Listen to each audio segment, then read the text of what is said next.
It's time to accelerate. Hey friends, this is Andy. Welcome to episode 675 of Accelerate, the sales podcast of record. That's 675. Hey, I have a good show lined up for you today. Join me first is my guest, Douglas Vigliotti. Doug is the author of a book titled The Salesperson Paradox, a strikingly simple way to provide solutions your customers can't say no to.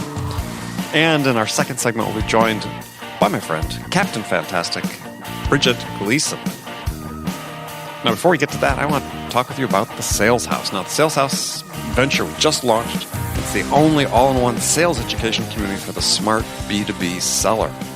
You want to come experience the hundreds of hours of educational courses and content from me personally, as well as other world-class sales experts, and join our live coaching hours, live workshops, and in-person meetups. It's all designed to accelerate your professional growth, shorten your learning curve, rocket your career to that next level. Now, it's a fact, you hear me talk about that sales training alone won't help you achieve your goals, won't get you where you want to go. I mean, there's more you need to learn about the art, the craft, and the true science of selling. Basically, everything about the human element of sales that training doesn't teach. So how to build relationships to connect with your buyers, engage their interest, build trust, and inspire them to take action. So to learn everything about sales that you didn't learn in training, then come visit us. Visit saleshouse.com/accelerate. That is thesaleshouse.com/accelerate. Take advantage of our special $1 trial offer. You can come in and experience everything we have to offer for just $1. So we'll see you at thesaleshouse.com/accelerate. Okay, let's jump into it today with my guest joining me, Doug Vigliotti, as I said before, author of The Salesperson Paradox, a strikingly simple way to provide solutions your customers can't say no to. Among the key points we're going to cover today is how to take a customer-first approach in your selling, meaning does the customer feel like they've won after a transaction with you? How to drive to a yes-no decision as early as possible. I think this is really important. How do you get that no-go, no-go decision made? Because if your pipeline's full of deals that end up in no decision, it means you didn't drive to that yes-no decision as early as you could have. And also, why you really need to avoid a stressful sales process. I mean, the customer experience during the sales process is hugely important. Doug's going to share with us ways to avoid that. So, all right, here we go. Douglas Vigliotti, welcome to the show. Thank you for having me, Andy. So where are you based out of? Based out of New Haven, Connecticut. New Haven, Connecticut. So? The world's best pizza. I know. Which one? I'm a Pepe's guy. You're a Pepe's, me too. All right, good. I'm glad. We got that basis down.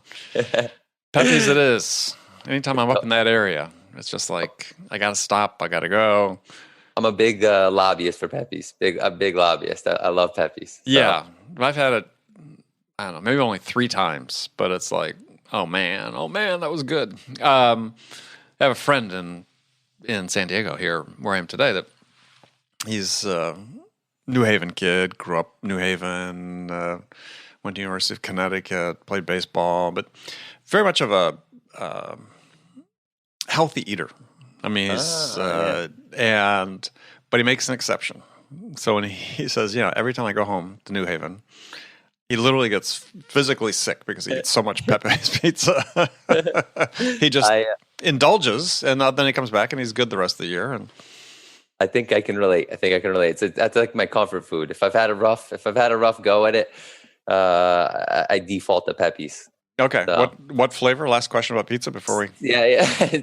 So I'm actually, and this kind of, I guess, will go hand in hand with that. You might be able to find some similarity to what we're going to talk about. I'm a very basic guy. I like the original tomato pie. So it's literally just the red sauce with pecorino romano cheese on top, grated on top, and a little shaved garlic, and that's it.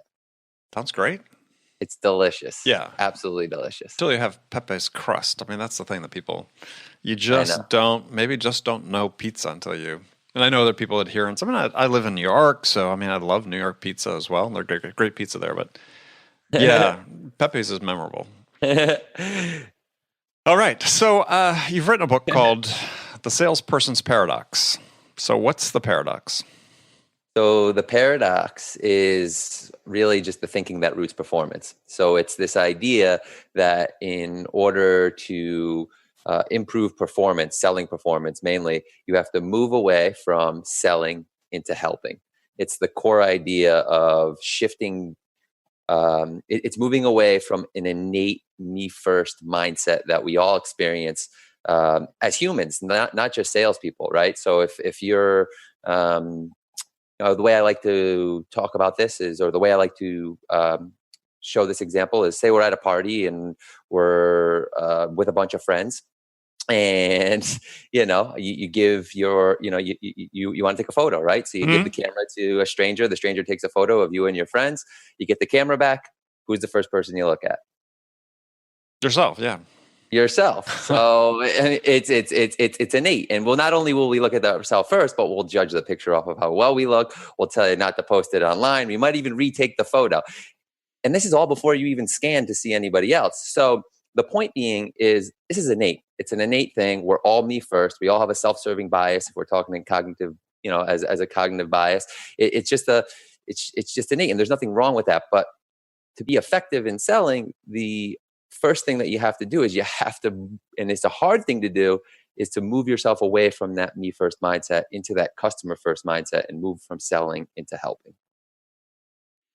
And is part of the paradox, as you see it, that we don't teach that to salespeople, or the fact that salespeople get to that stage in life where they're starting this career and they have to be taught that? I mean, Yes. part of it is socialization. I mean, we'd think, okay, yeah, we're sort of innately self-centered. There's a preservation instinct, I'm sure, associated with that. But as humans, right? I mean, you'd hope that people would say, yeah, what can I do to help somebody else, right? And I know it's not the majority of the population that takes that point of view, but even when we get to the point of recruiting people, I mean, is that something you can recruit for? So I think what you're saying, and I'm in a total agreement, is there's a conditioning. There's a conditioning effect that happens both from society, our bosses, investors, that is sell, push, and it's conveyed in our movies. It's conveyed in all pop culture, in this idea of the smooth talking hustler, the slick talking salesman. And it's this pressure, especially at a young age. So if you're not brought along in the right manner and taught these core principles early enough, you fall victim to that societal assumption, just like society does. And then that weighs on you, and you start thinking about selling before you're thinking about anything else. When in all actuality, the only thing that you should be thinking about before anything is helping. And then that will flow into. So I have a sequence that basically looks like this. It's, when I ask people why they started in selling, they all say the same thing. Not all, 90%. I said the same thing. It's money, right? You start because you heard you can make money. You heard you can make a lot of money. So that's why you start. But in all actuality, that's not what's going to propel performance. So if all you're thinking about is money, you're missing the big picture. And to earn the money, to get the customer to move along with you, to sell your product, it's about helping the customer get what they want. And if you could do that, you're going to solve more problems. You're going to hit your quota. You're going to make more money. But it's the idea that you have to condition these young salespeople or older salespeople or business owners. I mean, I do a lot of work now with small business owners, and it's conditioning them to even feel and understand that it's a helping mindset that's going to push that along. So what was the impetus to write the book? Because, it's a message I agree with, but it's not a new message, right? Yeah. So what were you seeing that told you, I need to talk about this? Yeah, so totally. So I think one of the core ideas is it's as basic as, we're not selling anything. We have, and especially in the information age, because in the information age that we're living today, is the customer holds all the cards. We're not operating in the same manner that we once were as salespeople. We're not there to describe the product. We're not there to sell the customer. So the idea through writing this book was to have people understand how they can create solutions that customers actually want to buy from them, as opposed to selling a product or a service. So it was really that thinking. And then it was the fact that this stuff is, oftentimes when I'm talking with salespeople or I'm talking with business owners, they'll want to move along, right? They'll want to move past these basic ideas, these core principles. But really, you can't move past these core principles ever. It's in fact that simplicity compounded over time is what's actually going to get the results. So I needed to put that flag in the ground and showcase those core principles. So the core principles being what? So for me, it all stems from my iteration on solution selling. Mm-hmm. So I call it a cringe solution, and a cringe solution cringe solution. Yeah. So like something is cringeworthy. Like something is cringeworthy. So you come across it and you say you cringe to say no to it, right? Like so it's the buy one get one catch up. It's the solution in the B2B sale. It's anything. It's an overarching concept that guides what you're providing to the customer. And cringe is a framework. So that breaks down into the 6 pieces of my iteration on providing solutions to your customer. Okay, so break down cringe, the 6 elements. Start at the top. Totally, we'll start at the top. So we've already went over the first one. The first one is a mindset shift that needs to occur early on before you're doing anything tactically. And I should say before I start this that my philosophy is rooted in asking yourself, is rooted in strategy, not tactics. What I mean by that is tactics are going to be interchangeable. So it comes down to asking yourself the right questions early on. So that way, when you're in front of customers or when you're designing your sales copy or whatever you're doing, you're able to do that in an effective manner. So these are all based off of questions that you're going to need to ask yourself in order to be able to do the right things tactically. So let's start at the top. So C starts for what? Yep, customer first. Okay. So it stands for customer first, as in the general principle is moving from selling into helping, but it's ultimately asking yourself, does the customer feel like they've won after they've transacted with me? Okay. Which is a super important question to ask because I'll use great business thinker Peter Drucker. He once said, business is about creating and keeping a customer, right? And I firmly believe that. And so if you're putting the customer on a pedestal, and the number one thing that you have to take care of is your customer, and even more so, especially in today's age that we're living in, word of mouth is what drives business. So if your customer doesn't feel like they've won after they've conducted business with you, then they're not going to come back and do business again. And 2, they're not going to tell anybody about it. So it's an overarching concept that then you could break down into different tactics as you go down the pyramid, I guess you could say. Right. But the thing that they have to feel like they won is not necessarily at the time you sign the order. It's when they're actually using your product. Totally. So sometimes it's, we all experience buyer's remorse. We all experience cognitive dissonance when we're after we purchase a product. So the more things that you could do to mitigate that, the better off you're going to be able to check off that box. Does the customer feel like they've won? And it doesn't even necessarily, and I'm a big advocate of providing excellent service for your customer. Sure. But the feeling of them winning is more important than anything. They have to feel that as a customer. So what's your strategy for preventing buyer's remorse?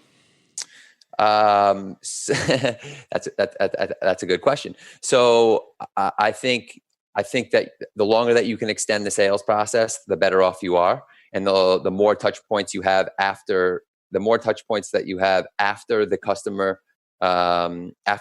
customer purchases, and the ability to educate them after the customer purchases is going to better enhance their experience, right? So a lot of times I see companies that once they purchase, it's now up to the customer, and that they're not providing adequate, I don't want to say support, but adequate an adequate post-transaction experience. Mm-hmm. Does that make sense? Well, you mentioned about extending the sales process. So what did you mean by that? Not necessarily extending the sales process, the customer contact process. So you always want to remain in contact with your customer. You don't want to, you want to remain in contact with the customer even after they purchase your product or your service. And I think that a lot of times, especially if you're living in that old school selling mindset, push, sell, it's on to the next, on to the next, on to the next. And it's volume, it's quantity over quality, but you've got to have that quality approach. Mm-hmm. Yeah, and what I advocate people do is, and this is something I did throughout my career, and because of lessons I learned, is that you have to remember that when your customers are in the process of buying something, and let's say it's a competitive sales situation, is that when they make their decision, in their mind, what they're buying is actually almost like a best of everybody they're talking to. Yes. I mean, it's when you're talking to multiple vendors, it's kind of a confusing process. And it's kind of hard to keep straight exactly what it is you're buying. And so I found, because I was selling some very large, complex systems, that the customers were oftentimes confused, as though when they signed the order, their expectations were set as some things in there that we really hadn't talked about. Maybe the competitors had talked about. So what I would do, and insist that people work for me did, is that when you close a deal, is the next day, pick up the phone, call the customer, and say, look, I just want to review what you purchased. And go through a process that we had defined. Say, look, what we're going to do is recap what your requirements were, what we proposed and why, because they met, why they met your requirements, what you bought, and what we're going to deliver and when. And when you go through that process, then you really go a long way to mitigating buyer's remorse, because part of what buyer's remorse is, again, it's a confusing time and confusing process for people, is they're really not sure what they bought. They are, but they aren't, right? And what it's really going to be like, and there's this period of uncertainty, and certain people have certain things at risk for having made the decision. Go back, reassure them, lay out everything about why they bought what they did, what you're proposing, why you proposed what you did, what they're going to get, and when. And I tell you, a lot of sales managers, a lot of salespeople, they sort of freak out at this prospect because they're afraid that if they pick up the phone and call the customer again so quickly, the customer might change their mind or do something. Totally. Never happens. Never happens. They love this call. Totally. So that's a great example of exactly where I was going with keeping that customer contact post transaction. And you could even do a pre-transaction too, by being preemptive with disarming with, I call it disarming with competitive disadvantages. So you early on in your sales process, you disarm your customer with what you don't have, with what you can't do. So that way they're not disappointed if they do purchase, and they do purchase. They're not expecting that you to have a certain feature or a certain thing that you really don't have, but that has to happen up front, pre-purchase, right? That has to happen early in the sales process. Interesting. Well, it has to happen within a certain context, I would presume. Yeah. So I firmly believe that that's a huge trust builder. If you could prevent bad sales from happening, customers will be more apt to buy from you. They'll be more apt to purchase from you when the shoe fits, right? When the sale makes sense. So it's twofold. So yes, it has that benefit, but it also has the benefit of preventing buyer's remorse, because you're clearing objections out early on, that or not just objections, but you're disarming. You're saying what you aren't before you tell them what you are, and then they're not. You're not building them up and letting them off a cliff later on. But it seems to me like that's really just part of qualification. Yeah, I mean, I think it's part of qualification, but the question is, are people doing it? I don't know. I mean, that's I'm advocating what I think what I think should be done. I'm not advocating whether it's part of qualification. Yeah, well, I mean, the thing is that qualification, I think, is the lack of efficient qualification or effective qualification. Excuse me. Is at least by various reports, is fairly problematic. I mean, throughout sales, is that there's a reluctance. Qualification does one thing, is it minimizes the number of people you have in your pipeline. And increasingly in certain segments there's a huge emphasis, especially more transactional, SaaS-based products, there's a huge emphasis on pipeline coverage. And sort of a series of sort of perverse incentives created to not do as good a job of qualifying or disqualifying prospects out of your pipeline. So I think what you talked about, I think the value really becomes, for me, as I look at it, is really in this qualification process. Yeah, I think one way that to define your value to someone is to make sure they understand what you don't do. Yeah, I think I think it's extremely important. I think, again, going back to the general idea that there's of the societal pressure, the boss pressure, the selling pressure, sometimes that becomes challenging to execute on, although it is what you should be doing. Right.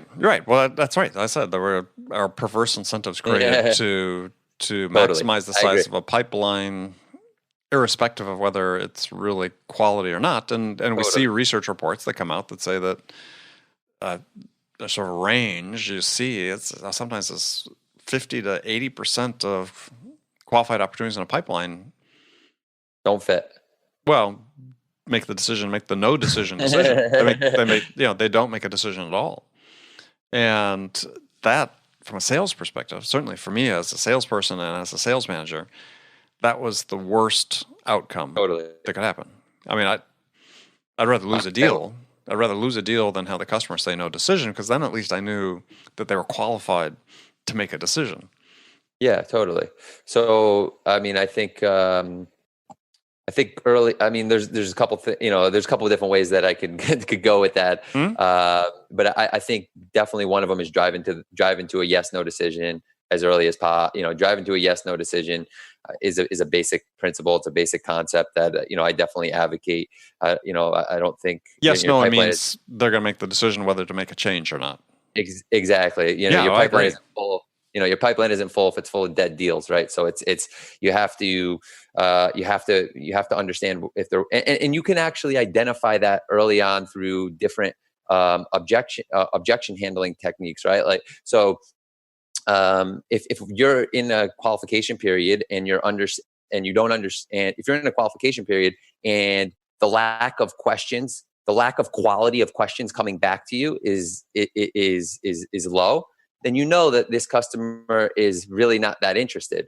So you should really pay attention to not just the questions you're asking, but the quality of questions that are coming back to you, because these are things that are going to help mitigate those dead deals or those no decision deals that are in your pipeline earlier on in the decision-making process. Yeah, no, I think that's one indicator. I think there are other indicators. I believe that if the customer doesn't have a vision of what this product is going to do for them and can quantify. They haven't put together actually.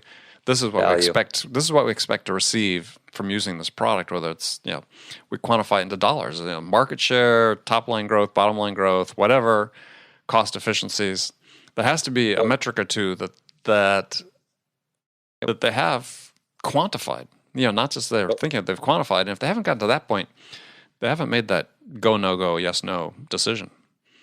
Totally. I couldn't agree with you more. It's got to be ultra specific to the client. I mean, you've got to, and when I say, and I advocate this all the time, is, there's got to be a reason why they're going to want to move forward. And you've got to find that early, and you've got to find the quantifiable metric that you're going to be able to go back to them and utilize to benchmark whether they should or they shouldn't from a financial standpoint. Well, not only benchmark, but qualify your own product. This is a part that I think most sellers miss. Is okay. You may quantify. Most sellers miss the quantification, but if you've quantified the buyer's desired outcome and they've quantified it, then the next step is okay. Can you show them that you actually help them achieve that? Yeah. How do you build the bridge? And if you can't do that, then you don't have a qualified prospect. Totally. But I agree. Most people just blast right by that. I agree. Boom. They said they want to buy something sort of like ours, so they must be qualified. I agree. I think all these situations get very, very nuanced, right? So it's but I totally agree with you.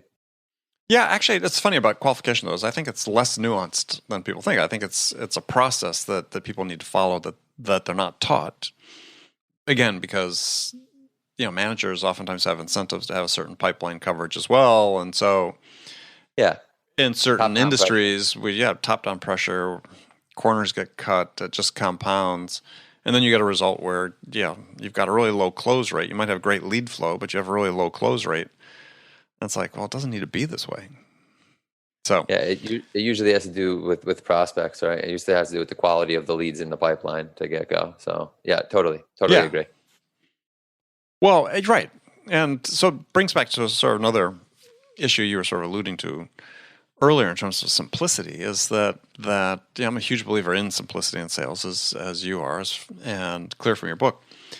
But when you look at situations like why do we have such a high rate of no decisions taking place in pipelines and so on, is because we have fundamentally failed at sort of the human level of selling, connecting, engaging, building trust, so we can get to the point of really effectively qualifying or disqualifying somebody.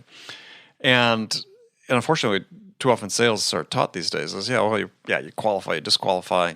It's sort of a high level type thing.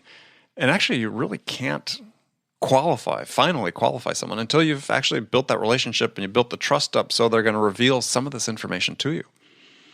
Yeah, without a doubt. I mean, you've got to set the rules, the boundaries at a certain, you have to set the rules early on in the relationship. You got to set the boundaries to where they need to be early on. So that way, I'm a firm believer that, you can't have a sales process under tension, right? So the more you can do to set those boundaries, set those rules of how the interaction is going to look early on, how the process is going to look, how everything is going to look, the more you can lower that tension, the more you're going to be able to build trust with the customer, right? I mean, it's no secret that tension is bad for relationships. So the more that we could do to minimize that tension is going to build that trust. And I also. So what you're saying is tell the prospect what the buying process, selling process is going to look like.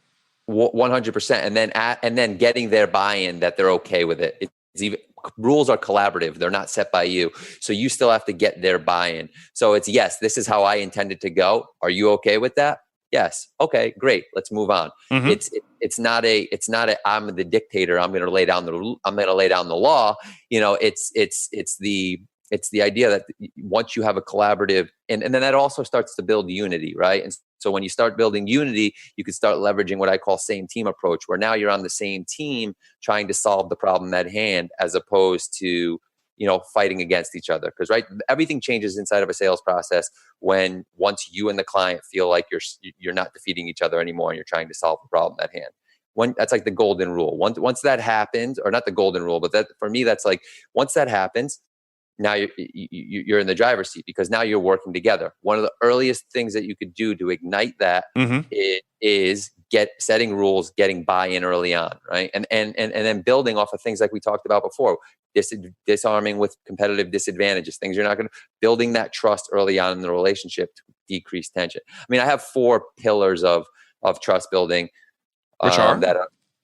Yeah. So one of them obviously is honesty. So honesty is, a lot of times, and I know it's simple, but it's the more honest you can be, and the more consistent you are with you being honest, what you don't have, what you do have, all that little stuff, the higher your trust level is going to go. Listening is another one. This is another thing that, we have an idea of what we want to say before the call starts. That's fine, right? You want to have a pre-conversation focus session, what have you, but you've got to answer what the customer is saying, because ultimately it's to give them what they want, right? That you're trying to build that bridge between what you have and what they want, and you can't do that without listening. The third piece is be a resource. So you got to be honest, you got to listen, you have to be a resource, you have to be able to add value and educate, and then the fourth piece is you got to deliver on your word. So no matter what you say inside those boundaries, that rule setting, what you say the product can do, what you say it can't do, what you say you can do, what you say you can't do, you have to be able to deliver. When you say you're going to do something, now it's your obligation to deliver. Those 4 things are my pillars of trust building. Okay. Yeah, I mean, they're not dissimilar from the ones that I use that are really based on work from Stephen M.R. Covey and his book Speed of Trust. Are your motives transparent to the prospect? Do you have integrity, which aligns with your honesty? Is that do your words align with your actions? And or Robert Cialdini would call that consistency influence, where everything aligns. Right. Are you competent? And can you execute? Which matches what you talked about as well. So, cool. So, let's just running close to time here, and we've had a great conversation. So, just last question is I'm sort of curious about this. We only got to the C in the framework. Well, that's all right. I don't. We follow our muse. I know. I don't mind. You'll give people information about where they can buy the book, and we're just teasing it out for them here. No, I'm kidding. Totally. So, well, let's talk about your book for a second. So, your book, Salesperson's Paradox, available on Amazon, everywhere else. It's available on Amazon. It has an ebook, audiobook, and print. So you can get all three options. That's the only place that it's available. Actually, just a month ago, my team and I, we put it on Kindle Unlimited. So right, if you're a Kindle Unlimited user, you can actually go and read it for free right now. So read it for free. So how do you get paid? How do you get paid on that? So Kindle Unlimited really just works on page views. So you're in what's called the Amazon Global Fund, and based on a certain percentage of page views that are read, you get a certain percentage. So, all right. So people listening to the show, if you go get Doug's book on Kindle Unlimited, at least scan through to the end of the book, right? I don't know. Page by page, just hit that right arrow till you get all the way to the end. We'll make sure you get good full benefit out of that. Yeah, no, it's fine. The ebook I only sell for $2.99 anyway. So all right. So okay, well, Doug, unfortunately, we're out of time. So do tell people how they can find out more about you, and obviously, we know they can go to Amazon to find the book.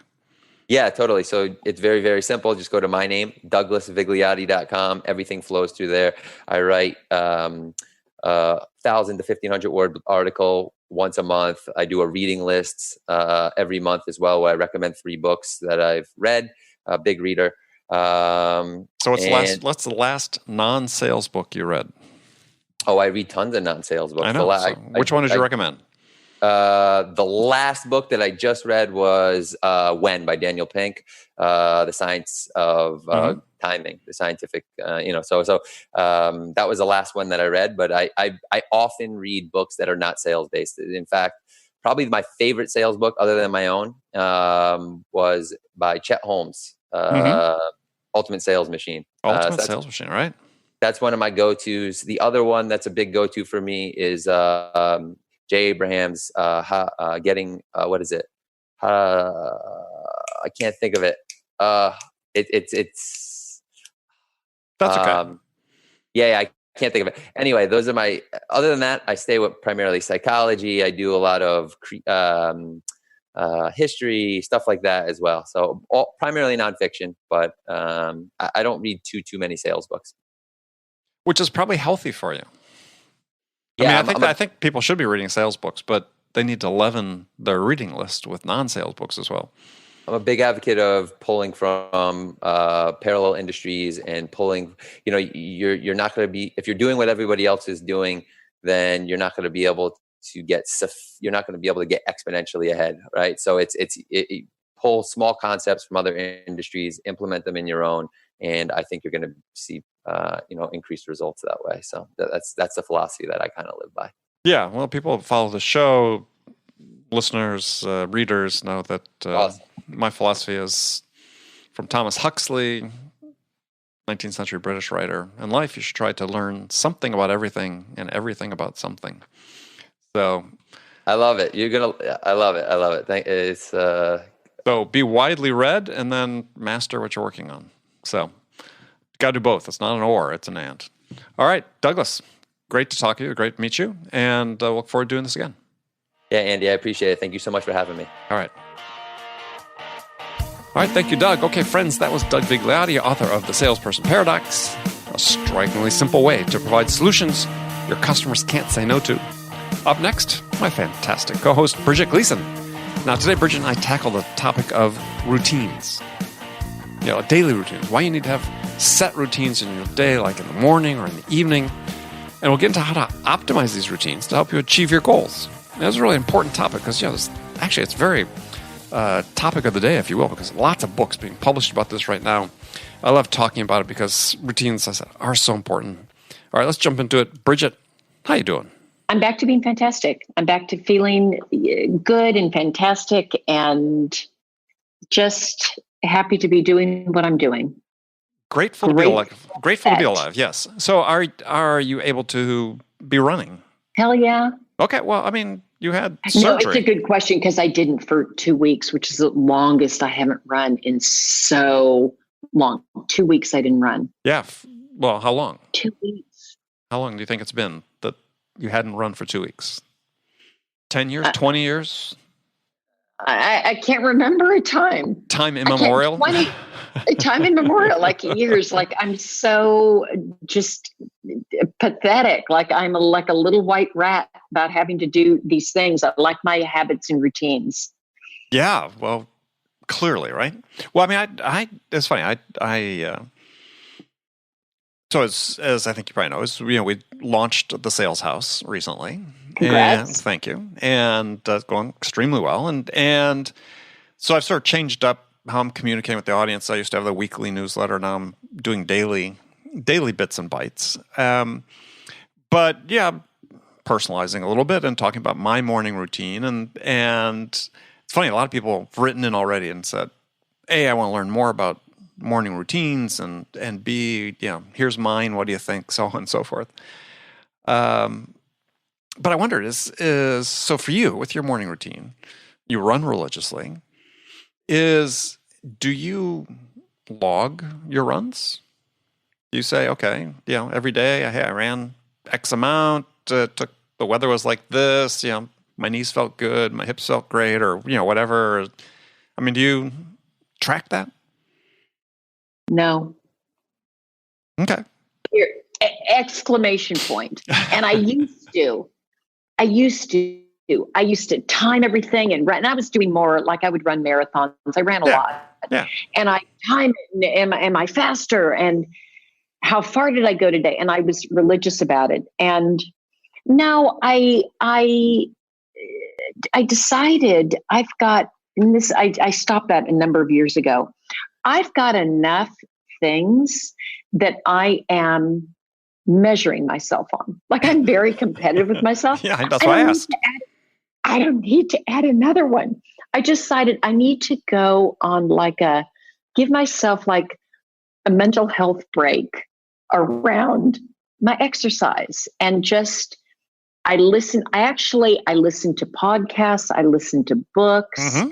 It's more meditative while I'm running than because the rest of the day, the rest of the day, I'm a little, so I just need a time. My morning routine is the chill. All right. So take us through it. You wake up with any luck at all. Yeah. And I wake up at 4. Without an alarm. Without an alarm. No, I don't need an alarm. Okay. So you wake up at 4. I wake up and I wake up at 4 enthusiastic. First thing out of your mouth. Honestly, sometimes I look at the clock. What a beautiful day. I'll see 3 and I'll think, it's not time to get up yet. Like I love morning. I'll get up, make an espresso, so have some coffee, and I will read the New York Times. Before you run? Yeah. Okay. Read the New York Times and write in my journal. So I write every morning, every day. And then I'll go out and I'll do a run. And lately, I'm in the office. I usually for the office around 6:30, 6:45. Makes for a long day. Yeah, because you're not waking up in the morning. You're waking up in the night. Because I'm waking up in the night. We should talk about Bridget's night routine, which ends up being a morning routine. I know. So I'm wired for mornings. So the important things for me in the morning are coffee, a little reading, just like what's going on in the news, writing in my journal, and exercise. And then I feel like I've done these things for me, and I shower. Okay. I don't just go in. Thank God. Yes. I do these for me. And then I think you shower for the people in your office, but I shower for the people in the office. Then I can go and be in the world and do things, then I can go give to others. But I do need to do those things for me before. Mm-hmm. Yeah. I mean, I exercise virtually every morning. I mean, there are odd day perhaps when I don't, whether it's biking, running, swimming, that sort of vary based on where I am, which which coast I'm on. And but yeah, let's say I get up probably 5:30. I mean, maybe a little bit later. That would have seemed early if you had gone first. Yeah, I know. Yeah, now it seems like I'm a abject slacker. Yes. Right. Well, I probably stay up a little later than you do. I hope. Hopefully, you're getting more of that sleep. Do you stay up past 8? Yeah. Well. Okay. Sometimes I'm asleep at 8, but it's not, I'm on the couch. Okay. But Okay, yeah, I'm in bed and asleep between 11:30, and get up roughly usually around 5:30. Yeah, I don't really have to set my alarm to do that after all these years, and yeah, I'll read a little bit first, typically. Scan the news, see what's going on, which I think is really important. And I urge salespeople, if you're not reading the news, some people, there's a lot of debate about what you should read first, or they should, journal first, or read, something for your profession first. I think spending 15 minutes just keeping abreast of what's going on in the world is really useful for anybody whose job is to talk to other people in this world, right? Right. I agree. So the naysayers that say don't do that, yeah, you're wrong. Or I disagree, let's say, to be more gentle about it. So yeah, I'll catch up on the news. Then, yeah, I tend not to journal formally because I'm usually writing something every day anyway. So I'll, then go exercise, whether it's go hop in the pool or hop on my bike, or as I did this morning, just go out and put in a quick 4 miles. It was horrible. I'm in San Diego today when I was recording this, and on the West Coast office of our vast empire, and hot. It was humid. It was 86% humidity this morning, and so it felt like, why did I leave New York to escape the humidity to come here? And to come to San Diego to be in, yes. It was like, when did San Diego turn into Washington, D.C.? So it was a little bit of a slog this morning. We can add that. Remember last week we talked about glom and oomph. And oomph, and so now we've got slog. We got slog again. I think there are the habits and routines. We're talking about the ones that we have that are personal, but I think it's so important in sales to be able to establish habits and routines as well.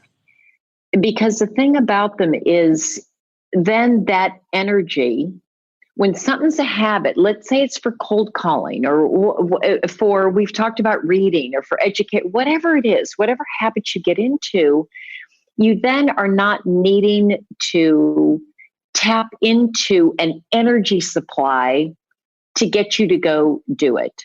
It's already become something that you do, and you can use the energy that you've got for more creative pursuits and strategizing on accounts, things that you can't make so routine. I think routines and discipline are so important in sales. Yeah, and I'm, as you are, clearly, a huge believer in exercise. And I was talking via email with one of my readers this week about morning routine, and he was sort of talking about the fact that he it wasn't quite as regular as he wanted to be, and in getting out and running every morning or exercising every day, and comment about how he felt the difference. And I think that this is, we live in we work in an environment, especially in sales, that requires a lot of energy, a lot of putting on a good face when you're talking to people, even sometimes when you're not feeling fantastic, like perhaps you were over the last couple of weeks. Exercise sort of gives you that grounding, that energy to face the world and to be able to actually have the endurance to go throughout an entire day. Yeah, and for me also, I guess I send a message to myself every day that I have a goal and I accomplish it, because I am a person who accomplishes a goal, or I set out to do something. I'm a person who sets out what I say I'm going to do. And it's just this message that I send myself of who I am and who I want to be. And like you said, you come to you translate that into work. It does give you more energy. It also is just a reminder. Yeah, when I set myself to do something, I do it. Mm-hmm. And it was just before this call, I was meeting with one of my sales directors who was frustrated that someone on his team, one of the SDRs, had a goal of 100 emails and 90 calls for a week, which is not high. It's a relatively low target. And he hit 90 emails and 63 calls. And my sales director was baffled, as was I. Like, why would you not hit the goal? Like, why would you stop short of hitting that goal? And I think there's also something for me about discipline and exercise, that I'm goal oriented. I say I'm going to do this, I'm going to do it. I have a plan to run every day, I'm going to run. I have a plan to make this calls, I'm going to make this number of calls. And I don't stop until I do it. Mm-hmm. And I think there's some of that transference that I also think is really important and beneficial. Yeah, well, I mean, if you talk about this idea, as we often do with reps, about blocking time for specific activities in your day, you do that on the personal side as well. And so it's, one discipline is very similar to the other. If you're blocking 2 hours in the morning, every morning to make calls or do your outreach, block an hour even before you get up, or not before you get up, before you go to work, to exercise, take care of yourself. I would sometimes like to block my exercise before I get up. And I'd love to have it done before I get up, if that's possible. Yeah. Like, exercise is done before I get up. There are days where it's just hard. And I think that somebody once said to me, "Oh, you're lucky. You love to exercise." It's like, no, I don't. I do it. Oh, I love it. I don't. I don't love it. I should say I don't love it every day. Yeah, that's different. Sure. I don't love it every day. So there are a lot of days, gosh, especially in Boston, come winter. You think I want to get up and go running, trudging in the snow? I will tell you right now, no, I do not. Yeah, and you're not running on a treadmill in a gym. You're outside. I know. So that's all discipline at that point. Yeah. And sometimes like a little crazy in the head, but. Yeah, I think running in a major city at 4:30 in the morning is not always the wisest thing to do. Well, I don't. It's not 4:30 when I run, because I've got to do. You got your other things. Probably right. 5:30. It's probably 5:30. It's still dark 30 for the most part. Oh, yeah, it is. It is oftentimes dark 30. Yeah, you're right. Dark 30. That's good. I like that. Dark 30. Yeah. Yes. True.